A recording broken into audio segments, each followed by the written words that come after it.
नमस्कार साथियों, आप सभी का स्टडी पावर एकेडमी पर स्वागत है। साथियों, हमारी इम्पोर्टेड एमसीक्यूज़ की सीरीज चल रही है। ये टीचिंग एप्टीट्यूड से संबंधित कुछ क्वेश्चन हम करेंगे।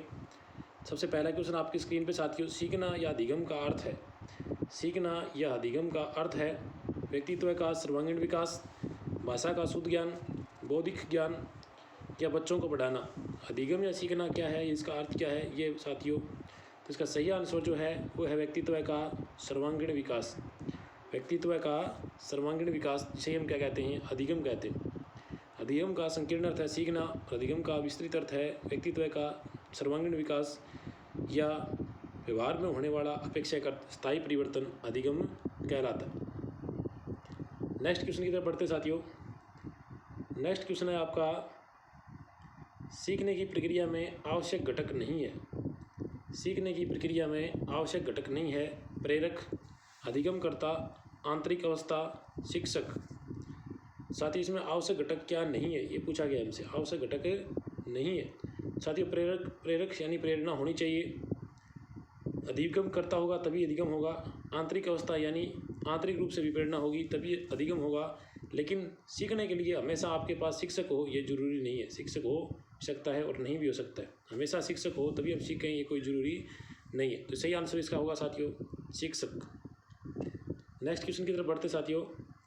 नेक्स्ट क्वेश्चन आपकी स्क्रीन पर है, स्कूल के भीतर और बाहर दोनों जगह पर खालिस्तान चलती रहती है। ये खालिस्तान चलता रहता है, ये खालिस्तान चलती रहती है। स्कूल के भीतर और बाहर यानी स्कूल के भीतर और बाहर क्या चलता रहता है? सीखने की प्रक्रिया, विकास प्रक्रिया, बालक शरारती प्रक्रिया, शिक्षकों और प्रगति।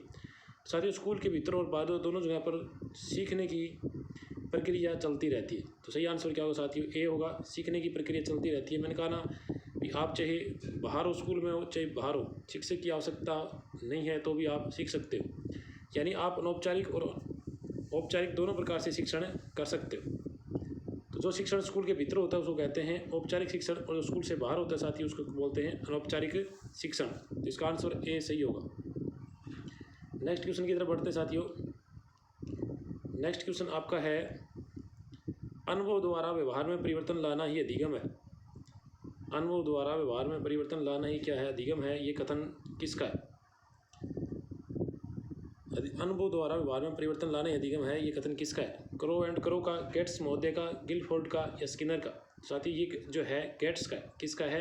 गेट्स का है। गेट्स की परिभाषा साथियों कि अनुभव द्वारा हम व्यवहार में परिवर्तन ला सकते हैं, वही क्या कहलाता है? अधिगम कहलाता है। यानी अनुभव से ही जो है आप गेट खोलते हो, अनुभव से आप क्या करते हो? गेट खोलते हो। तो इस तरह से आप इसको याद रख सकते हो। नेक्स्ट क्वेश्चन की तरफ बढ़ते साथियों। नेक्स्ट क्वेश्चन है आपका, बालकों में अधिगम। बालकों में अधिगम शिक्षकों द्वारा ज्ञान के स्थानांतरण द्वारा होता है, पाठ्य पुस्तक को पढ़ने से होता है, ज्ञान को रटने से होता है, क्रिया करने से होता है। यानी किस प्रक्रिया से जो है वो अधिगम होता है? तो साथियों जो अधिगम जो है आपका शिक्षक द्वारा ज्ञान के स्थानांतरण द्वारा होता है। इनमें सही ऑप्शन क्या होगा? ए होगा साथियों। पाठ्य पुस्तक को पढ़ने से अकेला अधिगम नहीं होता, ज्ञान को रटने से अधिगम नहीं होगा, क्रिया करने से अधिगम नहीं होगा। तो अधिगम किससे होगा? शिक्षकों द्वारा ज्ञान के स्थानांतरण द्वारा। यानी शिक्षक जो है आपको सिखाएंगे तभी आप क्या होगा? सीखोगे। तो शिक्षकों के द्वारा ज्ञान के स्थानांतरण के द्वारा हम लोग सीखते। नेक्स्ट क्वेश्चन की तरफ बढ़ते साथियों। नेक्स्ट क्वेश्चन आपका, सीखने की प्रक्रिया। सीखना विकास की प्रक्रिया है, ये कथन किसका है? सीखना विकास की प्रक्रिया है। सीखना किसकी प्रक्रिया है? विकास की प्रक्रिया। ये किसने कहा है? स्किनर ने कहा है, वुडवर्थ ने कहा है, कोहलर ने कहा है या गेट्स ने कहा है? सीखना विकास की प्रक्रिया साथियों ये कहा है वुडवर्थ ने। किसने कहा है साथियों?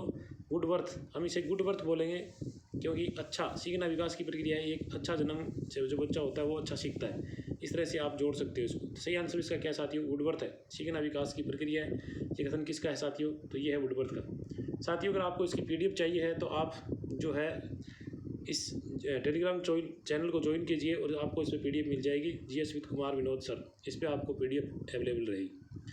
नेक्स्ट क्वेश्चन की तरफ बढ़ते साथियों।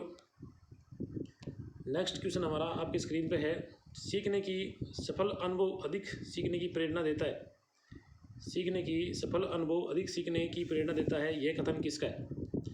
कुछ परिभाषाएं साथियों इसमें ऐड की गई है जो पीछे आई हुई है आपके, तो काफ़ी इंपॉर्टेंट क्वेश्चन है। सीखने की सफल अनुभव सीखने के सफल अनुभव अधिक सीखने की प्रेरणा देता है। यानी आप कोई भी चीज़ करते हो, अगर उसमें सफलता मिलती है तो आपको और अधिक आगे बढ़ने की प्रेरणा मिलती है। ये किसने कहा है? फेडरसन ने, हॉर्सक ने, रॉबिन्सन ने या प्रेसी ने? तो साथियों ये किसने कहा है? फेडरसन ने कहा है। किसने कहा साथियों? फेडरसन ने कहा है। नेक्स्ट क्वेश्चन की तरफ बढ़ते साथियों। नेक्स्ट क्वेश्चन आपका है, अधिगम के संदर्भ में विद्यार्थियों एवं मनोवैज्ञानिकों ने विविध प्रकार की परिभाषाएं दी। अधिगम खालिस्तान चलने वाली एक निरंतर प्रक्रिया, वृद्धावस्था तक, युवावस्था तक, किशोरावस्था तक। यानी अधिगम के लिए अलग अलग शिक्षार्थियों और मनोवैज्ञानिकों के द्वारा क्या दी गई है? परिभाषा दी गई है।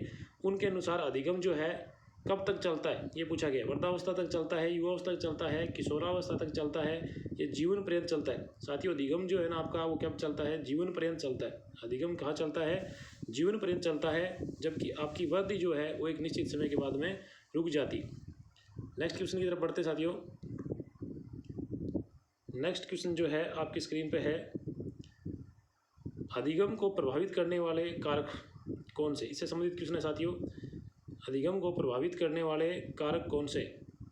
शारीरिक व मानसिक स्वास्थ्य, अधिगम की इच्छा, अभिप्रेरणा, उपरोक्त सभी। तो साथियों इसका सही आंसर क्या है? उपरोक्त सभी है, क्योंकि अधिगम को प्रभावित है वो आपका शारीरिक और मानसिक स्वास्थ्य भी करेगा। अधिगम यानी पढ़ने की आपकी इच्छा है या नहीं है उस पर डिपेंड करता है। कार्य करने की इच्छा ही नहीं होगी तो हम कार्य कैसे करेंगे? तो अधिगम जब सीखोगे आप जब आपके सीखने की इच्छा होती है। और अभिप्रेरणा सबसे अधिक ज़्यादा जरूरी है। अभिप्रेरणा या मोटिवेशन से कहते हैं, ये सबसे अधिक जरूरी है। तो सही आंसर क्या होगा साथियों? इसका डी होगा, यानी उपरोक्त सभी सही है। नेक्स्ट क्वेश्चन साथियों, बच्चों के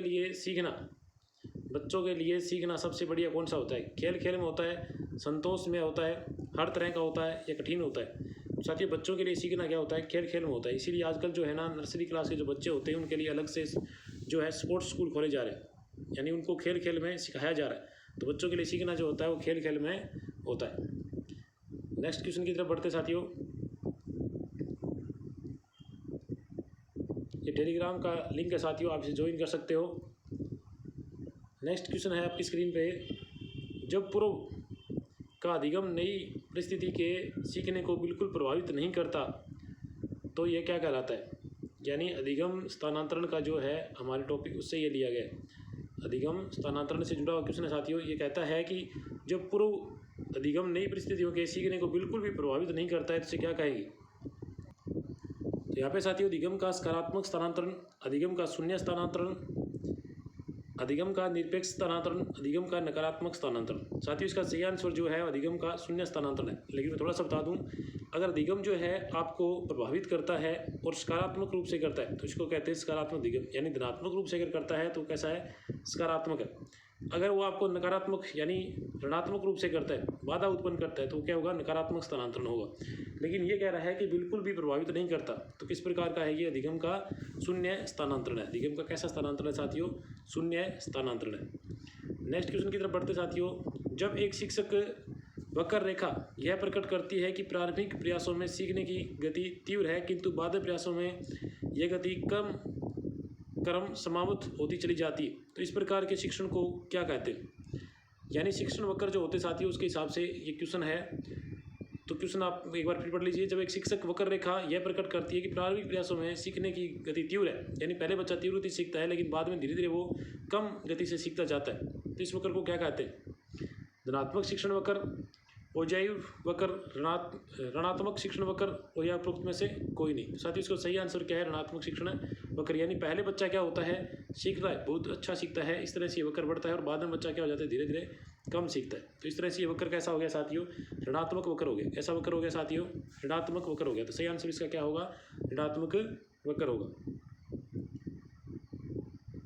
नेक्स्ट क्वेश्चन की तरफ बढ़ते साथियों।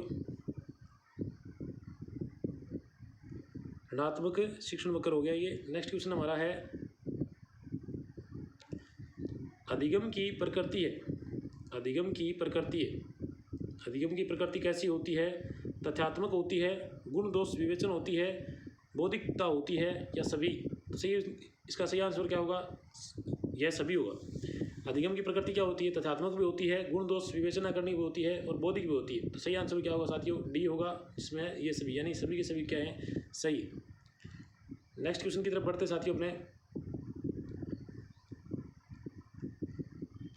नेक्स्ट क्वेश्चन आपका फिर जो है अधिगम से संबंधित है। बच्चों के सीखने के संदर्भ में निम्न में से कौन सा कथन सत्य है।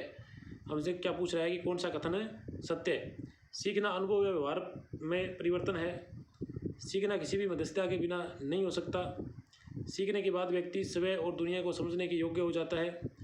बच्चे व्यक्तिगत स्तर पर दूसरों से भी भिन्न तरीके से सीखते हैं। क्या पूछ रहा है साथियों, कौन सा कथन असत्य है। यहाँ पे सॉरी थोड़ा सा क्या हो गया, गलत हो गया। इसमें क्या है, कौन सा कथन असत्य है। कौन सा कथन असत्य साथियों, ये कौन सा कथन असत्य है। तो सीखना अनुभव व्यवहार में क्या है, परिवर्तन है। फिर जो अपने क्या कह रहा है, ये सीखना किसी भी मध्यस्थता के बिना नहीं हो सकता। क्यों नहीं हो सकता, आप अपने आप भी सीख सकते हो, किसी भी चीज़ से आप जो है सीख सकते हो। तो इसका जो आंसर क्या होगा साथियों, ये होगा। इसका आंसर क्या होगा, ये होगा, क्योंकि ये तो क्या है, सही है आपका। सीखना अनुभव व्यवहार द्वारा होता है। सीखने के बाद व्यक्ति स्व और दुनिया को समझने के योग्य हो जाता है। और व्यक्ति जो है, बच्चे व्यक्तिगत स्तर पर दूसरों से भी भिन्न तरीके से सीखते हैं। यानी प्रत्येक बच्चा जो है अपने आप में सीखने की क्षमता जो होती है उसकी क्या होती है, भिन्न होती है। इसलिए इसका सही आंसर क्या है साथियों, इसका सही आंसर जो है आपका बी है, क्योंकि इसमें असत्य पूछा गया। इसमें क्या पूछा गया है, असत्य पूछा गया। तो इसका आपका आंसर जो क्या हो जाएगा साथियों, बी हो जाएगा। नेक्स्ट क्वेश्चन की तरफ बढ़ते हैं अपने। नेक्स्ट क्वेश्चन आपका कहता है कि प्रेरणात्मक अधिगम संप्रत्यय किसके द्वारा दिया गया। प्रेरणात्मक अधिगम संप्रत्यय किसके द्वारा दिया गया। अल्बर्ट बांडुरा, थॉर्नडाइक, कोहलर और टोलमैन। साथियों प्रेक्षणात्मक अधिगम संप्रत्यय किसके द्वारा दिया गया, तो ये आपका बांडुरा के द्वारा दिया गया था। किसके द्वारा दिया गया साथियों, बांडुरा के द्वारा दिया गया। यानी प्रेक्षण के द्वारा सीखना, एक व्यक्ति को जो है दूसरे व्यक्ति को देखकर प्रेक्षण करके उसका सीखता है, उसी को क्या कहते हैं, प्रेक्षणात्मक अधिगम संप्रत्यय। एक दिया गया था अल्बर्ट बांडुरा के द्वारा। तो साथियों आज की क्लास में हम इतने ही क्वेश्चन करेंगे। अगर आपको वीडियो पसंद आता है तो इसे लाइक और शेयर करें, चैनल को सब्सक्राइब करें। Thank you for watching.